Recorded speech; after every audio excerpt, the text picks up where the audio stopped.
let's assume that you stayed in homeschooling through the end of high school, and let's say you get into the same school.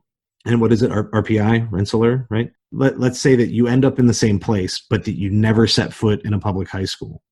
Do you think that you could have prepared yourself?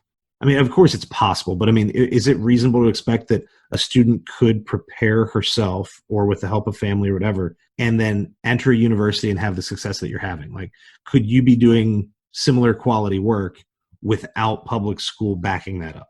I think to an extent.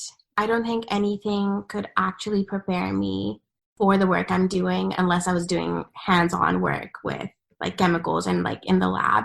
If I was homeschooled during that period, I would be like reading more textbooks just for the fun of it. And I would be like digesting more rather than taking in the material for an exam. I would do it for myself and based on like my interests. The only reason I would be more successful. I don't think anything could prepare me for this environment other than. And it's probably my own like misconceptions of homeschooling or unschooling or just anything outside of the traditional format. But I just imagine that everybody comes out ready to like be a humanities major or like a farmer. Like I think of the things like I can read, I can talk, I can write, I can do work in my yard. And I know there are plenty of students who go into STEM fields from that background. But for some reason in my mind, there's like a disconnect there where like, somehow entering into a technical or a STEM field, in my mind, somehow like more requires the formal school experience. And I don't know if that's true. That's really interesting because the way I used to think of schooling while I was homeschooled is that every grade is supposed to build upon each other, right? And then elementary school, middle school is supposed to build upon elementary school, and high school is supposed to build upon middle school knowledge. I think my experience has been, even through college, that even in every intro class, no intro classes assumed that I had any knowledge. So even when I was going into college and I was taking intro level biology or whatever class I was taking, every professor assumes you don't know anything about that subject. So in theory, you could have been unschooled, like truly unschooled through college and sat in all these classes and done fine. So then I think that begs the question, what is it that helps a student be successful in that type of environment if it's not the knowledge base itself? And I think it comes back to my homeschooling experience, where it's probably, being able to be a self-starter and teach yourself certain concepts and be able to ask good questions and have those kind of softer skills that kind of, I think, allow students to be successful in whatever class they take, whether it be a super STEM heavy class or a liberal arts. I'm making a note here so that I remember what I just thought of. But, we learn about like logical fallacies and the ways you can like make a bad argument, or it's poorly structured, whatever.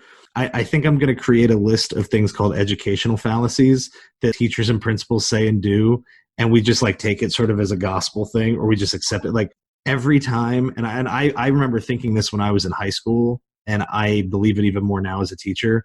Every time you're doing something in school and you say, why are we doing this? Like, when do I need this? And the teacher's answer is, well, you're going to need this in college. Like that teacher, there should be like a little like shock collar or something. It's just like, that is never an acceptable answer, because if the only reason you're learning it now is because you'll need it in college later, that would essentially say that the only reason that you're in school right now is because we're training you to become a professor. That it doesn't make any sense. And to your point, you're right. A lot of the basic information is covered in intro courses, which really points out that maybe you didn't need to know that for college because they were going to reteach it anyway. Yeah, I think that maybe the only exception is math, like a math sort of a class, but people are always so surprised when we tell them that I was able to, for instance, go straight to an honors AP level class in high school, not having done any science through all of my homeschooling. So in homeschooling, my mom decided to only focus us on English and math because that's what the county tests you on. So we didn't learn any other subject really. Yet we were able to kind of jump into the high school curriculum and do fine. And I think part of that is my mom's theory is that kids are born natural learners. So whether or not there's a formal curriculum in front of them, if they're interested about something that's scientific or something within history, they're going to open up a book or Google it or find some sort of way to learn whatever they're curious about. And I would tend to agree. And I mean, there's a lot in there to unpack, but I would tend to agree. And I've actually made this argument a lot over the last several years. And now that I'm doing a podcast, I find myself repeating it more. But the classic 3 R's, the reading, writing, and arithmetic, is, you know, what you used to get out of schools. And we've added so many things in terms of standards and standardized tests, and there's so much more in the curriculum. And I really, really do believe that if by the time you walk out of school, you are a strong reader, you're at least a solid writer, and you can do basic arithmetic, maybe the first parts of Algebra 1, maybe the first half of geometry. Like, you don't even need all of geometry or all of Algebra 1. Like, the average person, that's probably all you really need. And if you have those skills, you could teach yourself anything else. If you can read, you can write, and you can do arithmetic and a little basic algebra, with a library card or internet access, there's probably nothing in the world you couldn't teach yourself. And so I very much would agree with your mom that that's probably the essential piece. My question about that, though, and I've met your mother once or twice, and she's lovely. And she's funny, and she's charismatic, and she's one of a very small handful of people that I've ever met in my life that talks more than I do. And we had like a prolonged conversation, but it's great.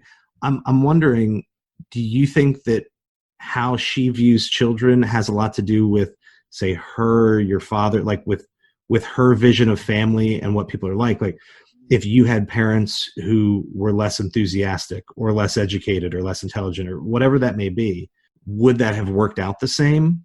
Is your success with a very basic, just do the literacy and the numeracy piece and the rest will work itself out?